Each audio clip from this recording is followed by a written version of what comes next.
In 1933, a farmer named Ed Carlson wandered into a chemistry laboratory at the University of Wisconsin and asked a simple question: what is killing my cattle? That question would eventually earn the university millions of dollars and revolutionize fields of both human medicine and vermin extermination. It is a surprisingly fascinating tale of biochemistry that deserves to be remembered. According to Cory Gucker of the U.S. Department of Agriculture, sweet clover is not native to North America, but rather Eurasia, and more specifically the Mediterranean region from Central Europe to Tibet is the native range.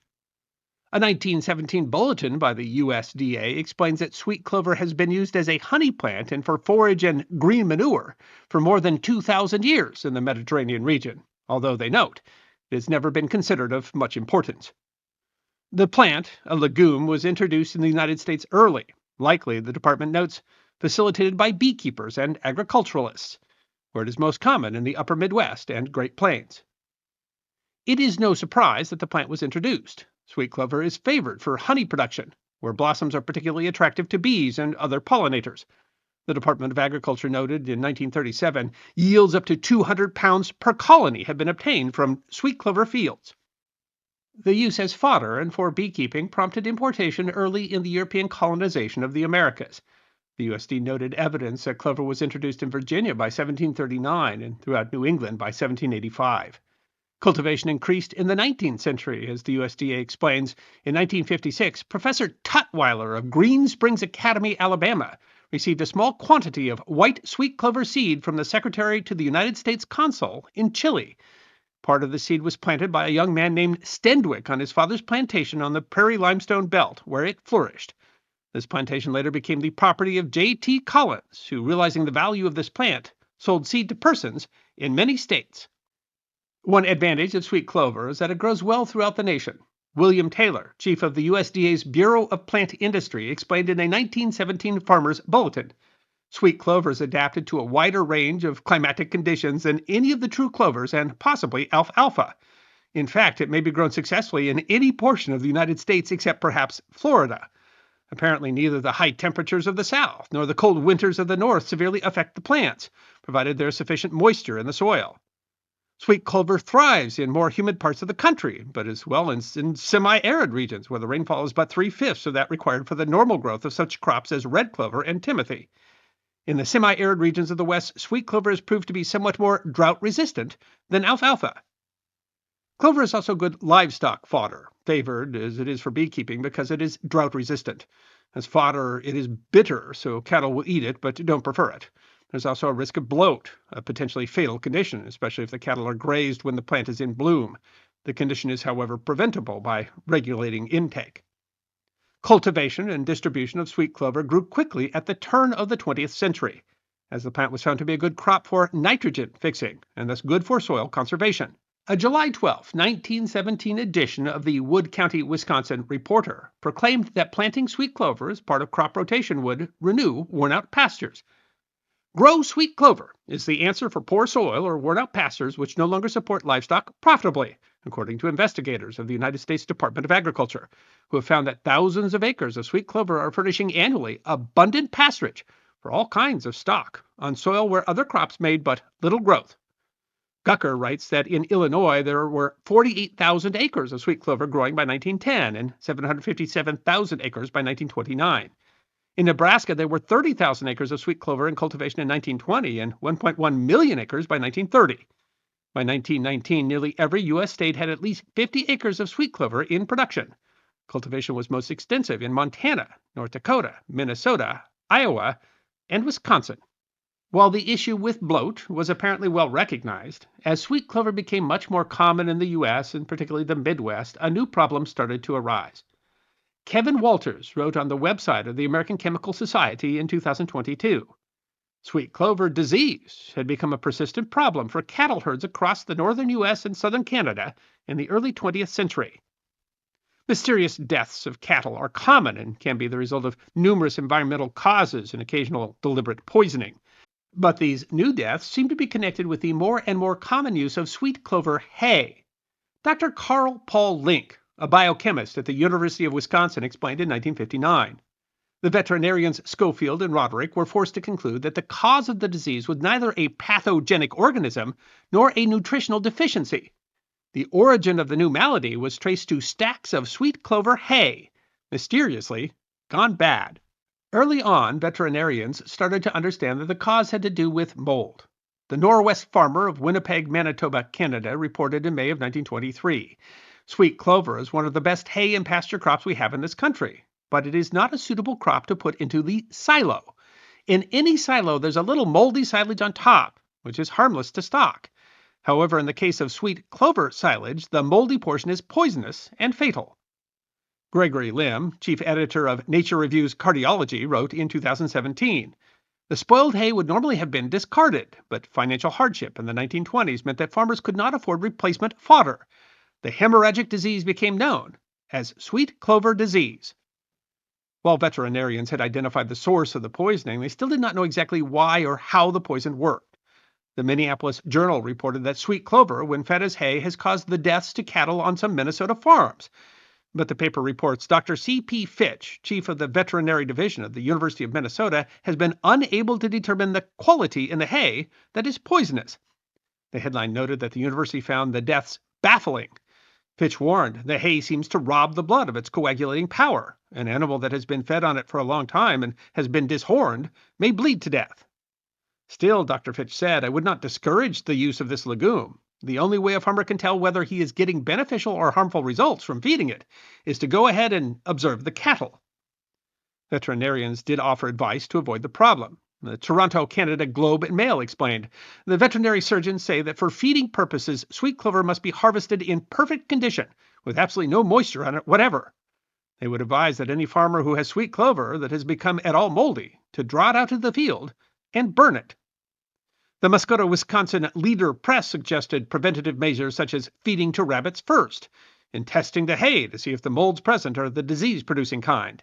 And if it is necessary to feed damaged sweet clover hay, it should be fed in small quantities. But despite recognizing the origin of sweet clover poisoning and offering solutions, cattle deaths still occurred. Walters notes, despite recommendations not to feed moldy hay to their cattle, many farmers did not follow the advice, and sweet clover disease remained prevalent a decade later. Moreover, it was still unclear exactly how the moldy clover was killing cattle. The answer to that biochemical mystery would both save and end millions of lives. And thus came the story of Ed Carlson. Link explains that Carlson had come from the vicinity of Deer Park, Wisconsin, some 190 miles from Madison, while a blizzard was howling and the mercury was hovering near zero. Carlson's cattle were dying, but Link explains Carlson had fed sweet clover hay for years previously without encountering any difficulties, and he doubted the veterinarian's diagnosis. Thus Carlson had driven through the blizzard to the state capitol in hopes of finding answers from authorities at the state's agricultural experiment station. However, it was Saturday, during a blizzard, and apparently the office of the state veterinarian was closed. So Carlson instead went to the campus of the University of Wisconsin. Link writes, "Pure chance had brought him to the biochemistry building.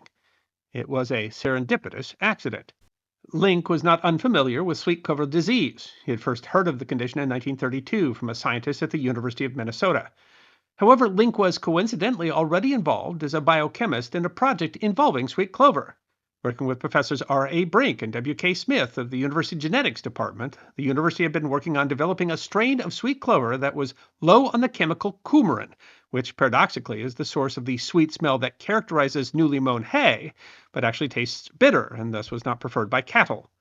Link was working in his lab with his student assistant, Eugen William Schofield, whom Link described as my senior student and Old Man Friday, when Carlson arrived.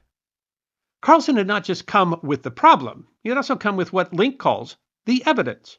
He'd brought a milk bottle filled with uncoagulated cow's blood, a 100-pound sample of the spoiled sweet clover silage, and a dead heifer. But Link could not provide any answers except the advice that they had already come from Schofield and Roderick to stop feeding that hay.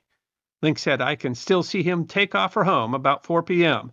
Those 190 miles of drifted roads between our laboratory and his barn must have appeared to him like a treacherous and somber ocean." But Carlson's evidence would eventually yield answers, and his appearance at the University of Wisconsin Biochemical Lab had the smell of destiny. Link wrote that he and Schofield played around with the blood and hay until about 7 p.m. when Link headed for home. That is when Schofield, who had immigrated from Germany in 1924 and whose spoken English was not only strongly guttural but also very earthy, punctuated frequently with Swabian German, grabbed Link by the shoulders, looked him squarely in the eye and said, "Before you go, let me tell you something. There is destiny that shapes our ends. It shapes our ends, I tell you. I will clean up and give you a document on Monday morning. That destiny would shape theirs and others' careers for decades."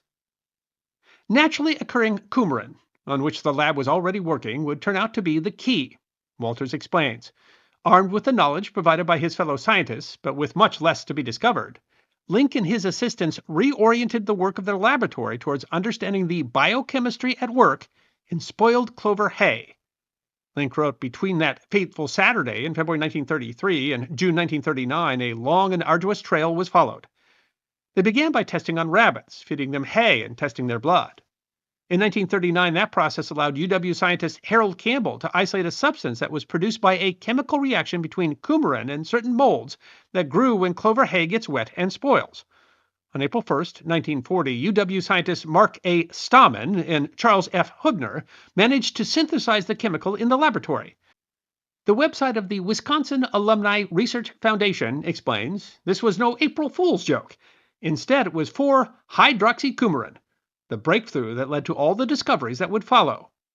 Patent number 2,345,635 was granted to Link and Stahman on April 4, 1944. But there was a problem. Walters notes, at the time, Link and his co-workers had not determined which of the analogs was suitable for practical use, or for anything at all. But they had realized that whatever prevented cow blood from clotting might, in theory, also prevent dangerous blood clots in humans. Seeking the assistance of the Research Foundation, which supports research and technology transfers at the University of Wisconsin, Walters notes, over the following 2 decades, researchers secured more than 20 patents on compounds, derivatives, and processes related to anticoagulation. The patents were assigned to the Foundation, which then negotiated licenses with companies equipped to develop and commercialize the patents. Clinical trials began in 1941 on dicumarol. A second patent followed on another analog, number 42. Ironically, the WARF website notes, the patent may have come because Link was temporarily absent, requiring treatment for tuberculosis. Link had dismissed analog 42 as being too powerful for human use, but Stahman, in charge of the lab in his absence, realized, WARF explains, that small amounts of this stronger analog would have a lethal effect on rodents while posing minimal danger to humans or larger household pets. Analog 42 was patented in 1945. But you might recognize the chemical by another name. The WARF website explains, once he returned to the lab, Link decided this new substance needed a catchy name rather than just a number. Combining WARF with coumarin, he came up with Warfarin. A third patent was granted for an analog called Warfarin sodium. The series of drugs derived, some sold under the brand name Coumadin, has been used to treat deep vein thrombosis, pulmonary embolism, and reduce the risk of stroke since 1941. The WARF website notes that in 1948, the drug saved the life of Foundation President George Haight when blood clots formed in his lung following gallbladder surgery. The drug became famous in 1955 when it was prescribed to President Eisenhower following a heart attack. The drug has been little short of miraculous. A study reported in the New England Journal of Medicine in 1990 determined that warfarin was responsible for a 24% reduction in risk of death after heart attacks and reduced the risk of stroke for patients suffering from arterial fibrillation by 64%. While Walters notes that prescription rates for warfarin are declining as other blood thinners have come onto the market, he explains that it remains one of the most widely used treatments for blood clots to this day. Experts estimate that around 100 million prescriptions of warfarin are still issued globally each year. Meanwhile, analog 42, although still used to save human lives, has been used to end the lives of others. The WARF website notes, and by the early 1950s, warfarin grew to become the world's safest and best-selling rat poison.